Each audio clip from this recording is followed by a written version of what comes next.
In this 60-day meditation retreat, from the December 1st, it has already been 3/4 of the retreat. So 3/4 of the retreat had already passed, and yogis should think about themselves. They should investigate themselves, whether they are practicing accurately, precisely. And Sayadaw has asked the meditation teachers, and Sayadaw had learned through the meditation teachers that some of the yogis are not reporting they are not reporting from their practice.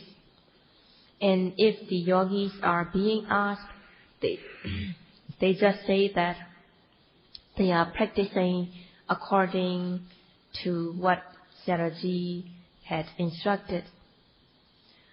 But Sayadaw had heard that some of the yogis are reporting other things that are not relating to their practice. Some of them had been reporting how the devotee from the Buddha's time, the lay women devotee, Visakha, cultivated saddha, faith and confidence. So it is not clear whether they are reporting about this Visakha's saddha, faith and confidence from their imagination, from their thoughts, or through their practice they cultivate knowledge, cultivating saddha, faith and confidence, and thus relating it to Visakha. And some of them, they are just reporting the answer rather than reporting how they have been practicing in order to get these answers. So Sayadaw gives the example of solving out a math problem. When solving out the math problem, it is important that the student should calculate systematically, solving the problem in order to get the answer. But if the student just writes the answer without showing how he or she had worked out the math problem, then it will not be correct. So in order to do it properly, one should solve the mathematical problem in order to get the correct answer, and the student should write out how the math problem had been solved in order to give the correct answer. If the student just writes the answer without writing how he or she solved the problem, then the answer will not be correct, or the student may have copied the answer from somebody else. So it is important to solve the mathematical problem. Practicing Satipatthana meditation is also compared to solving out the mathematical problem. If the yogi does not describe how he or she had been noting the object, then the meditation teacher will not accept it. So it is important that the yogi should describe how he or she had been noting the object and what he or she came to know by noting the object. And it is now already 3/4 of the retreat is over, so yogis should understand themselves.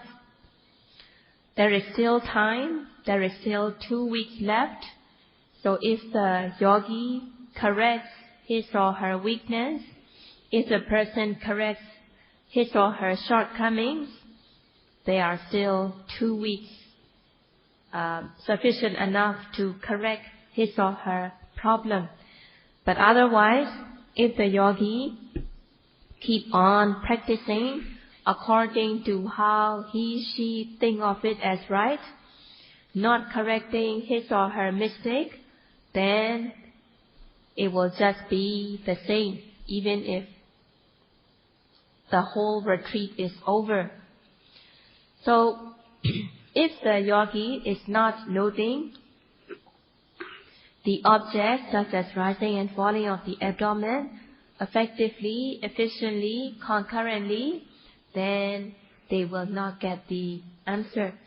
So it is very important to note the object effectively, efficiently, concurrently.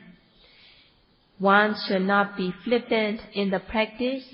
One should not be practicing in an easygoing manner. One should not be slack in the practice.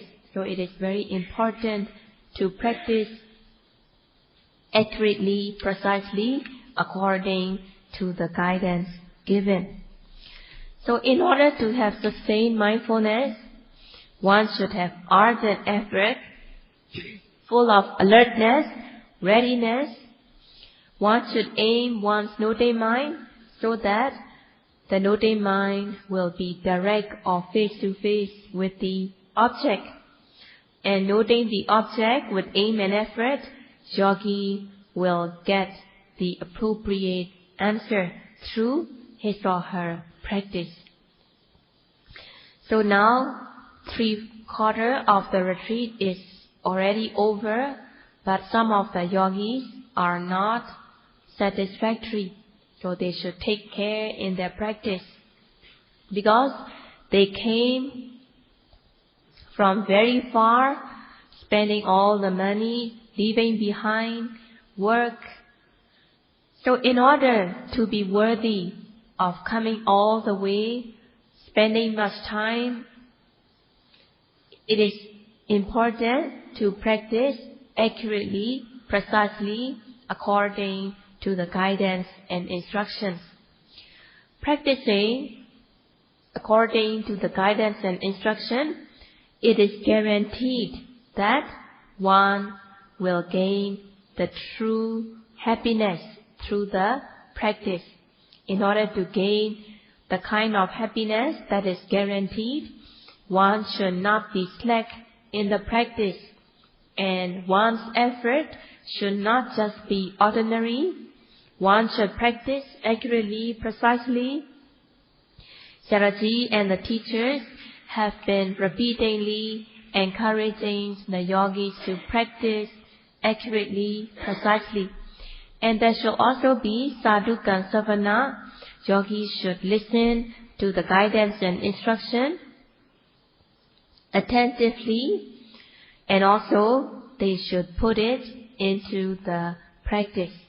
And by practicing diligently, one's physical, verbal, mental behavior will be pure, clean, gentle, and one will gain true happiness and true peacefulness.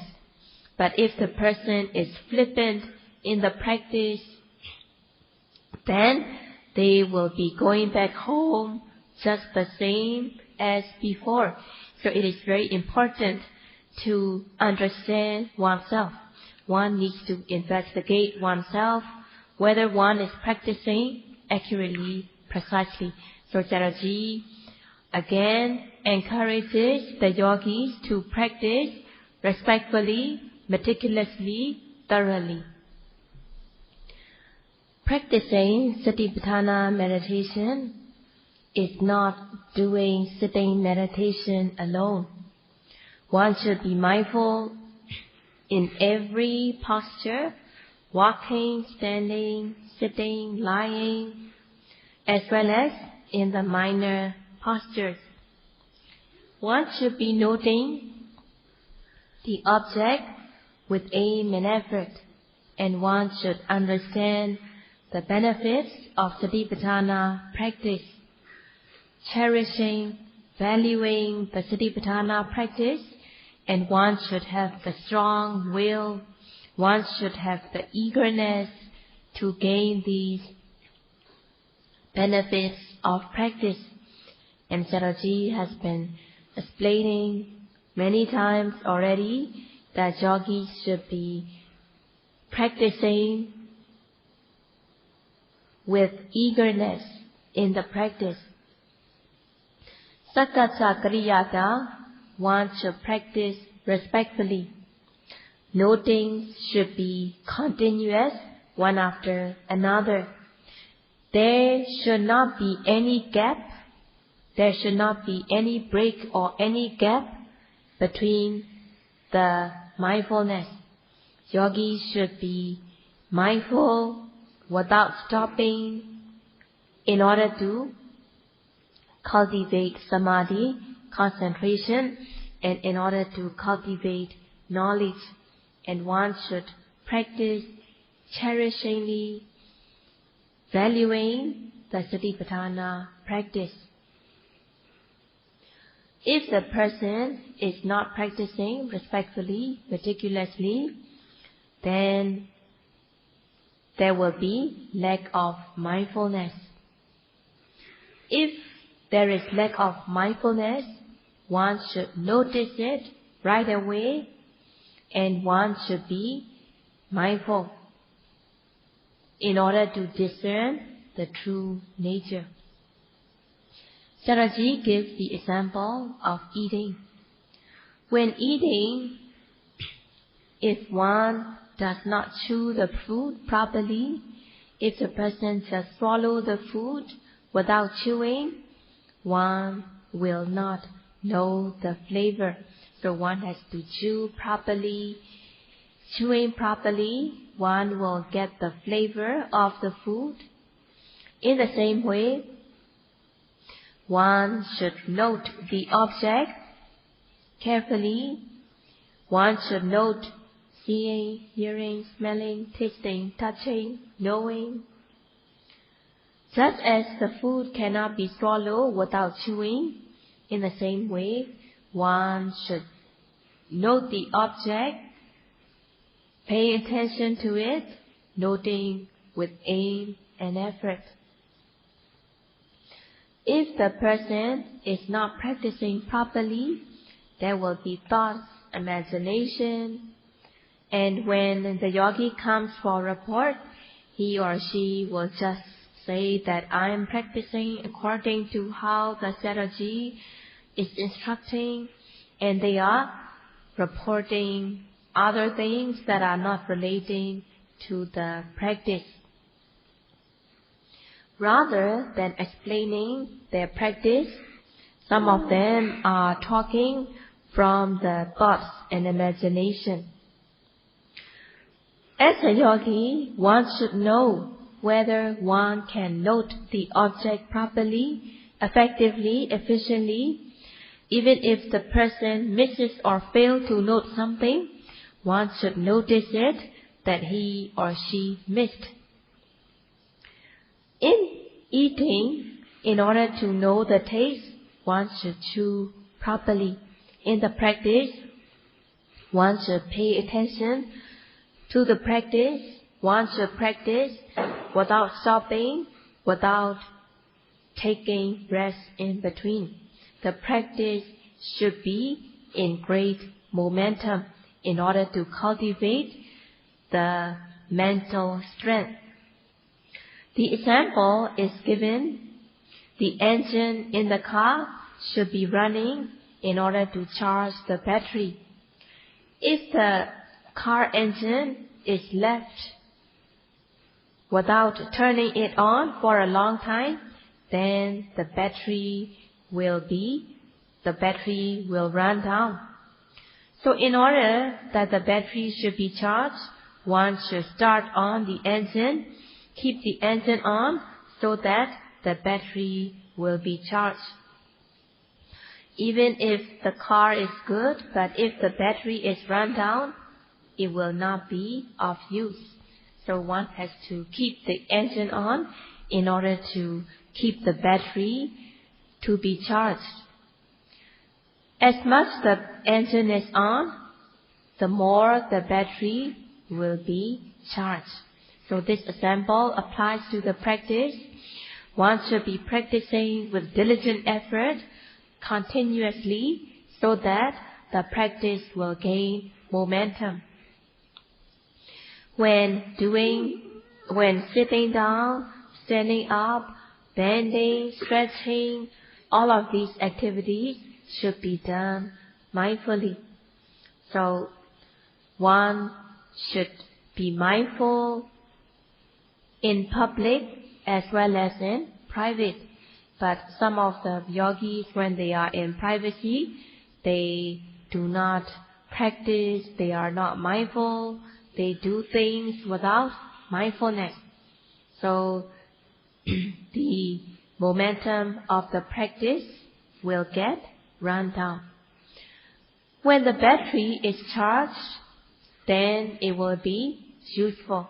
So one has to keep the car engine on in order to charge the battery.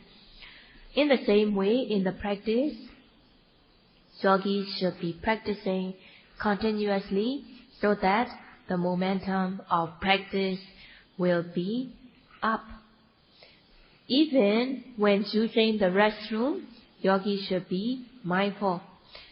The intention to open the door, stretching the hand, opening the door, pushing the door, locking the door, standing, intention to sit, sitting, all of these should be done mindfully.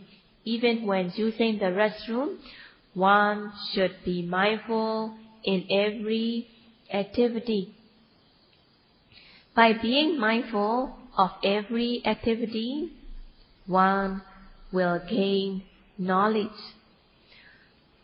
One will cultivate Abhinna, or in other words, it is also called Abhinna Panna. One will gain special knowledge by being mindful continuously, by noting every activity. Sayadaw explained the word Abhinna Panna. Abhi means direct, face to face.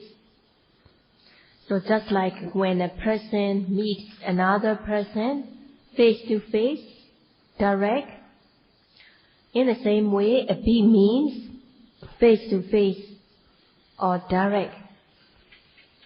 Nyeya Abhimukha Abhinna. Nyeya are the things that should be discerned. Nyeya are the things that should be known. The things that one should discern are the nature of nama rupa. The nature, the characteristic of nama rupa are the things that should be discerned. One's noting mind should not slip away from the object.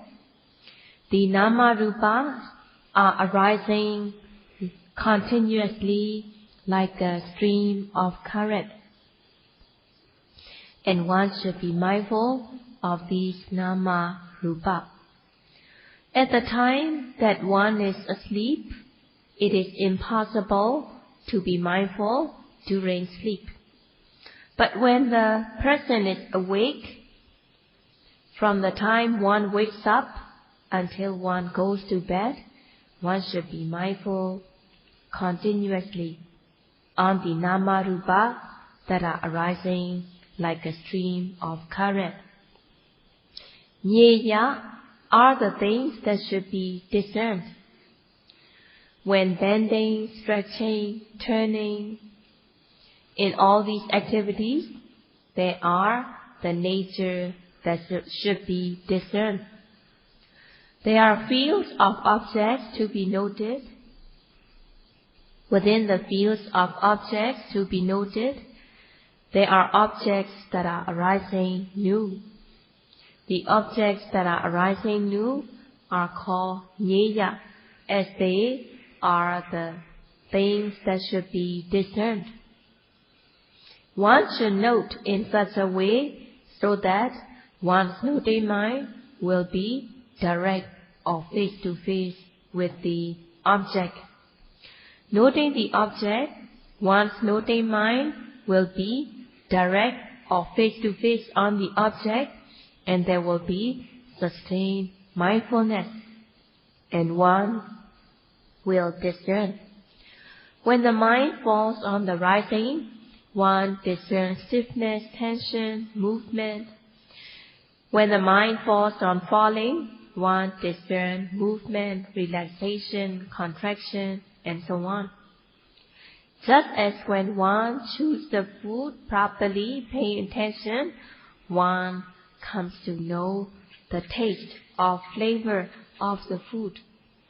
In the same way, noting the object with aim and effort, one comes to discern the true nature. And Sayadaw has been repeatedly explaining to the yogis that they should note the object with aim and effort. When coming for a report, one should start with describing the rising, falling. How long one can keep the mind on the rising, falling? And if one cannot keep the mind on the rising, falling, what happens? Whether the mind is wandering or whether there are some other objects that arise. If there are other objects that arise, the yogi should describe whether he or she can note the other object that became obvious. And by noting it, what the yogi came to know, what happened to the object, it should be described. But rather than describing in that way, some of them just say, I am practicing according to what Sayadaw says. So they should not be saying like that, or they should not be reporting other things that are not relating to the practice. And the meditation teacher will be instructing the yogis to fill in the gaps and to rectify the shortcomings. And yogis should help their meditation teacher in order to enable the meditation teacher to give correct guidance. One should discern the nature of the object. So there will be Abhinna, direct knowledge, when the noting mind is direct or face-to-face with the object. Nama rupana lakhanato, one should discern the characteristic of the nama rupa. One should discern the unique individual characteristic of the nama rupa, and from then on, one should discern the common characteristics of impermanent, suffering, and non-self. The direct experiential knowledge excels many times than the theoretical knowledge or the intellectual knowledge. Even though the yogi has some theoretical knowledge, Suttamaya Jnana, the theoretical knowledge learned by reading or by from the teachers, and Chintavaya Jnana, the knowledge that is gained through thinking. So one should set aside these knowledge, Suttamaya Jnana and Chintavaya Jnana, because they are not the kind of knowledge that is gained through one's direct experiential practice. And the other kind of Bhavanamaya Panya, when one practices the mundane absorption, there is also knowledge involved in the jhana practice. But Abhinna Panya, the direct experiential knowledge gained through Satipatthana practice, excels many times than the other three kinds of knowledge, Suttamaya Jnana, Chintamaya Jnana, and Bhavanamaya Jnana.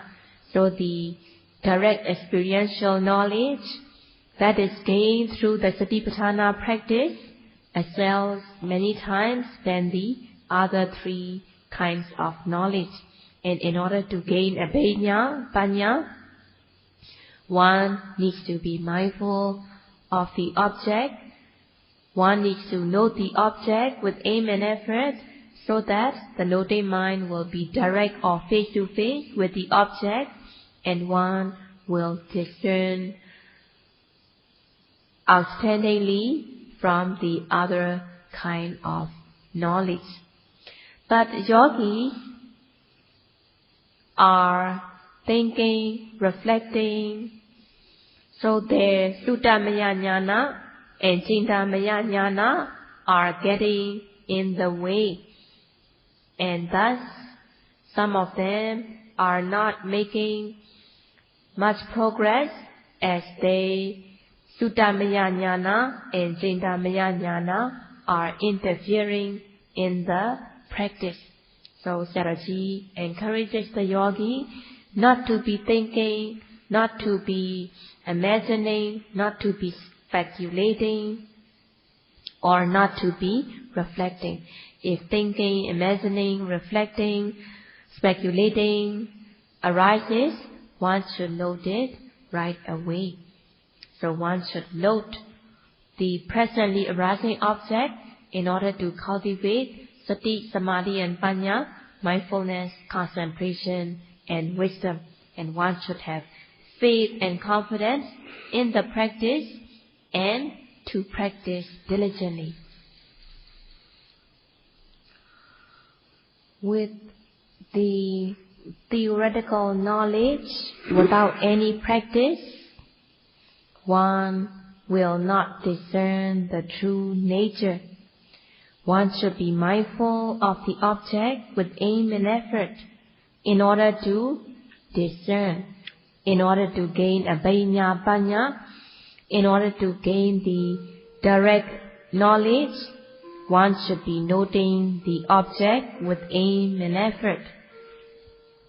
And one should know the correct method of practice, how one should be noting rising, falling, and other objects, as well as how one should be noting in the walking, meditation, and daily activities. And one should practice respectfully, meticulously, according to the guidance and instruction. By practicing respectfully, meticulously, according to the instruction, the person is called Dhamma Kama, the person who cherishes and values the knowledge and the practice. And one should listen attentively to the guidance and instruction. One should understand how one should be mindful, how one should be noting the object. The Dhamma uplifts and supports the practitioner who practices systematically, so that the person will not be lower or degraded. The person who cherishes and values the Dhamma is called Dhamma Kama. And Buddha said that Dhamma Kamo Bhavan Hoti, meaning the person who cherishes and values the Dhamma prosper. Dhamma Disi Parabhavo, the person who does not cherish the Dhamma will lose or deteriorate.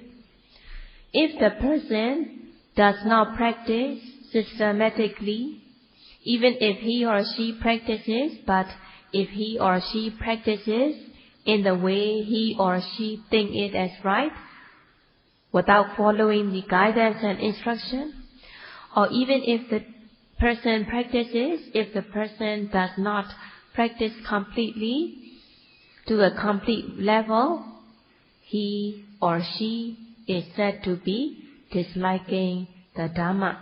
And the person who dislikes the Dhamma, the person who disregards the Dhamma by not practicing properly, he or she deteriorates, and he or she will have a decline in the mental strength. Not cultivating knowledge, the person will not be mature. Not gaining maturity through the development of knowledge, the person cannot withstand the worldly conditions. By practicing Satipatthana meditation, one cultivates knowledge. One's knowledge will become mature, that the person gains spiritual stamina, being able to withstand the worldly conditions. The example is given by taking nutritious food, fresh air, clean water. One will gain the nutrients from the food as well as water and air. And in the body, fresh new materiality arises so that the person gains physical stamina. We're able to withstand the opposite conditions.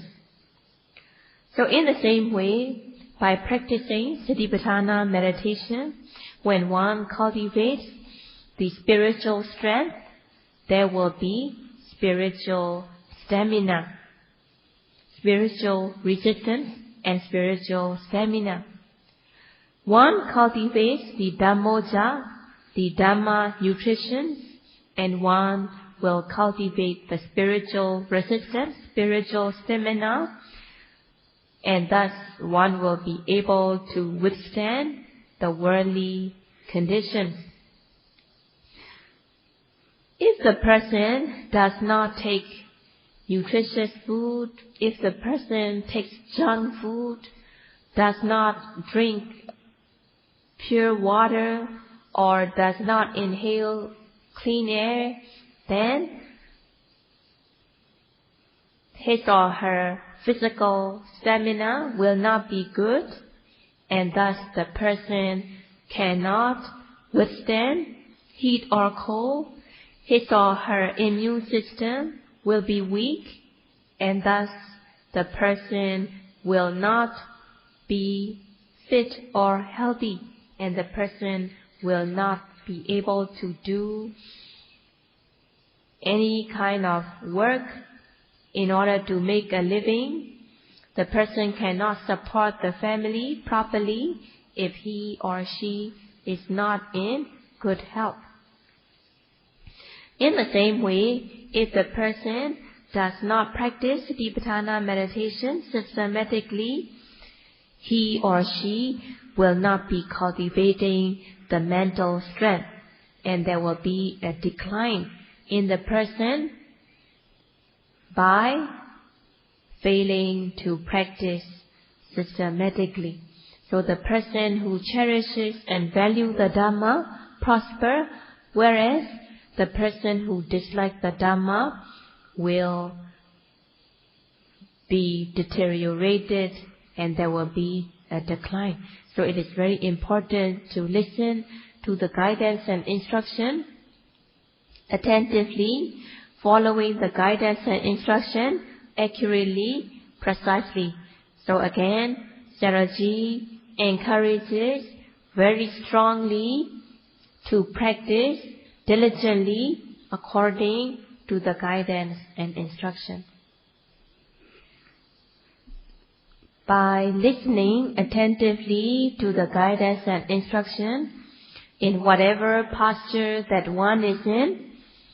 May you be able to practice with aim and effort, with sustained mindfulness, discerning the true nature, cultivating knowledge, and to be free from the gravity of defilements. And may you be able to practice every single second in order to struggle yourself from the gravity of defilements and in order to uplift your life.